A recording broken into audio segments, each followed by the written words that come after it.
Side. কোথা বাড়ি? দেখুনি নেমে যাবি? কোথা চেপেছিলি? রামপুরারে চাপলি? ও অন্য ট্রেনে গেছিলি নাকি?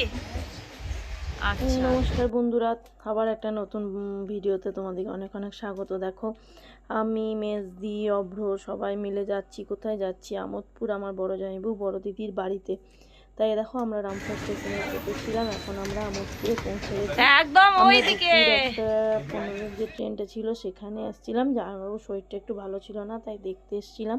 এটা হচ্ছে আমোদপুরে ব্রিজ, আমাদের সঙ্গে আমার বাবাও গেছিল। আমোদপুরের ব্রিজটা এতটাই বড় না, এতটা সুন্দর করেছে, এপার থেকে ওপার পুরো দেখা যায়। এখানে আমরা চলে এসেছি এখন দিদির বাড়ি। দিদির বাড়ি এটা উপরের রুম। দিদির এটা আমোদপুর একদম কাগজ রোডের ওপরেই, পুরো হাই রোডের ওপরে দিদিদের বাড়ি। দিদিদের বাড়িটা এখানে অনেক পুরনো, দিদির শ্বশুরমশাই অনেক আগে বানিয়ে গেছিলেন। এখন জামাইবাবু এদিকে ওদিকে বানাচ্ছে। তা আমরা যাওয়ার পর বাবিন এই আম পান্নাগুলো আর গ্লুকন্ডি অনেক অনেক এনে রেখেছিল, তাই এইগুলো আমরা দিদিকে আমাদেরকে সঙ্গে সঙ্গে দিয়েছিল।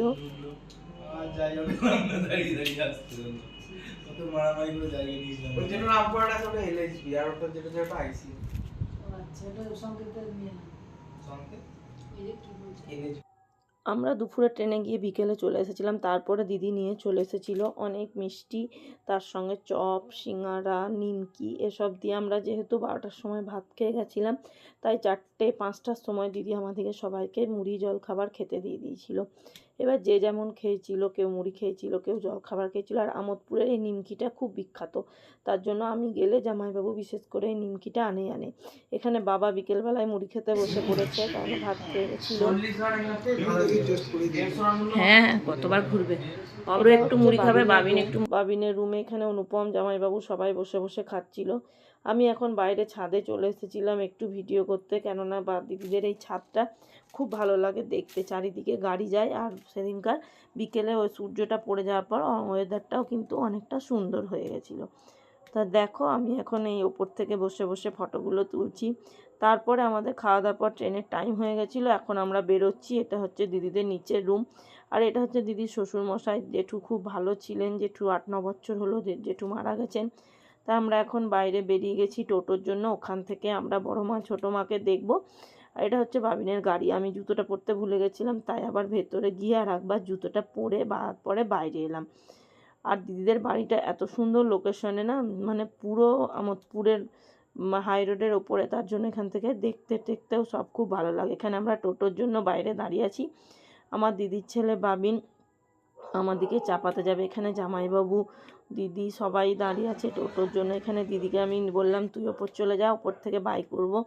দিদি ওপরে উঠে গেল, কারণ দিদির শাশুড়ি মা একাই ছিল ওপরে, কাজের মেয়েটাও কাজ করতে চলে এসেছিলো। তো দেখো এখানে আমরা টোটোওয়ালাকে নিয়ে চলে এসেছিলাম ছোটো মা দেখতে। আমোদপুরে কিন্তু এসব ছোটো মা বড় মা অনেক ঠাকুরের জায়গা আছে দেখার মতন, তার জন্য এখানে ছোটো মা, তার সঙ্গে ষষ্ঠীতলা, লোকনাথ বাবা সব কিছুই আমরা এখানে দেখলাম। আর টোটোওয়ালাটারও কি একটা কাজ ছিল, সেও করে নিল। দেখো এখানে বাবা লোকনাথ বাবা, খুব জাগ্রত বাবা লোকনাথটাও। আর ছোটো মা বড়ো মা সব কিছু দেখে নিয়ে আমরা সেদিনকে আসলাম। সেদিনকে বিকেলটা কিন্তু আমাদের খুব মজাই হয়েছিল।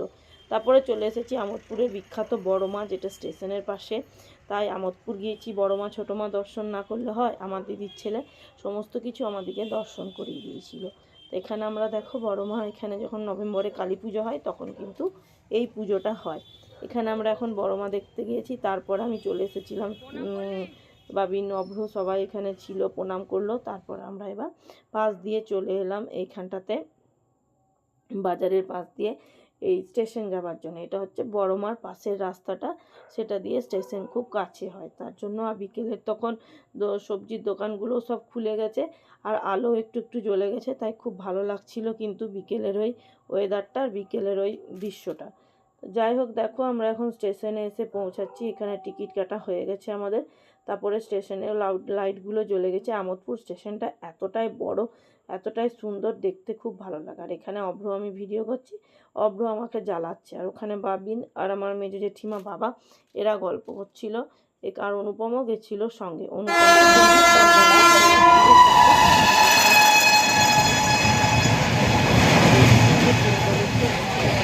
সরাইঘাটে পড়ে আমাদের উপস্থিতি। সরাইঘাট কামারপুরে দাঁড়ায় না। তারপরে ইন্টারসিটি এসেছিলো, ইন্টারসিটি আমরা বাড়ি এসেছিলাম। এবার দেখো আমরা এখন ইন্টারসিটি চলে এসেছে, বাবিন আমাদেরকে চাপাতে এসেছে। বাবিন বাইরে দাঁড়িয়ে আছে চাপিয়ে দেওয়ার পর। আর এবার আমাদের ট্রেনটা ছেড়ে দেবে। ট্রেনে অনেকটা ভিড় ছিল, তাও আমরা যাই হোক এখানে ওখানে করেও জায়গা পেয়ে গেছিলাম। এখানে আমি বাবিনকে বাই করছি। এই যে আমাদের ট্রেনটা ছেড়ে দিয়েছিল, তারপর আমরা চলে এসেছিলাম আমোদপুর। তো যাই হোক আমাদের আমোদপুর জার্নিটা মোটামুটি ভালোই গেছিলো। আর জামাইবাবুর যেহেতু শরীরটা ভালো ছিল না, তাই আমরা জামাইবাবুকে দেখতে গেছিলাম। তারপরের দিন বিকেলবেলাতে এটা আমাদের বাড়ির সামনে ফুচকা বিক্রি করতে আসে, তাই সবাই মিলে এখানে বসে বসে একটু ফুচকা খেয়ে নিচ্ছিলাম। আসলে বাড়িতে ছুটিতে এলে এই সবগুলোই কিন্তু খুব ভালো লাগে। বাড়ির সামনে ফুচকা, সন্ধ্যেবেলায় চপ সিঙ্গারা, যেগুলো ভোপালে গিয়ে অতটা হয় না, তখন আমাকে কমপ্লেক্স যেতে হয়। আর এই সব গ্রামের যে এই বিকেলের দৃশ্যটা, এটা সত্যি সুন্দর, খুব সুন্দর। এখানে ঝম খাচ্ছে, ইচ্ছে খাচ্ছে, আমি খেয়েছি, ছোটান কাকা খেয়েছে। এইভাবে আমরা সবাই মিলে কিন্তু এখানে বিকেলবেলায় ফুচকা টুচকা খেলাম। তো যাই হোক বন্ধুরা, তো আমার ব্লগগুলো কেমন লাগছে জানিও। তোমরা আমার যারাই দেখছো তাদেরকে অনেক অনেক ধন্যবাদ। পাশে থেকে এইভাবে চ্যানেলটা সাবস্ক্রাইব করে দিও। এ দেখো আমি এখন খাচ্ছি। আর সেই দিন রাতে আমাদের হয়েছিল ধোসা। অনুপম খুব ভালো ধোসা বানাতে পারে, তার জন্য সেদিন আমরা খেয়েছিলাম সাউথ ইন্ডিয়ান, কেননা অনুপম পরের দিন চলে যাবে। আর অনুপম যখনই আসে ঝম বলে একবার ইডলি ধোসা বানাতে। এখানে এখন ধোসার সব কিছু রেডি করে নিয়ে অনুপম ভাজছিল ধোসা, আর আমরাই সেগুলো দাঁড়াচ্ছিলাম। যে ধোসাটা হয়েছিল মশলা ধোসা। এখানে মশলাটা আগে বানিয়ে রেখে দিয়েছিল, মশলা চাটনি সব কিছু আগে বানিয়ে নিয়ে খাওয়ার আগে গরম গরম ধোসা ইডলি এগুলো করা হয়েছিল। তো ইডলি এইটা হচ্ছে, এই দেখো প্রথম ধোসাটা তোলা হয়েছে। প্রথমটা অতটা সুন্দর আসে না, যাই হোক তাও মোটামুটি ভালোই এসেছিলো। আর টেস্ট কিন্তু খুবই সুন্দর হয়েছিল। পরের দিন ব্যাগ গোছানো হয়ে গেল, কারণ অনুপমের জরুরি ডাক এসেছে ভোপাল থেকে, কাজ পড়ে গেছে, তার জন্য অনুপমকে যেতে হবে। আর আমি যাব এক সপ্তাহ পর। অনুপম গেল এক বৃহস্পতিবার, আমি যাব পরের বৃহস্পতিবার। এখানে আমি দাদা অনুপমকে শহীদে ছাড়তে চললো, আর আমি এখানে ব্যাগগুলো অনুপমকে তুলে দিচ্ছি। তাই যাই হোক অনুপম তো এখন চলে গেছে, আমরা নেক্সট বৃহস্পতিবার যাব। তো বন্ধুরা ব্লগটা কেমন লাগলো জানিও। পরের ব্লগে দেখা হবে। আর অনুপমকে গাড়িতে ট্রেনে চাপিয়ে দেওয়ার পর আমরা চলে এসেছিলাম হাঁটতে। টাটা বাই বাই, দেখা হচ্ছে নেক্সট ব্লগে।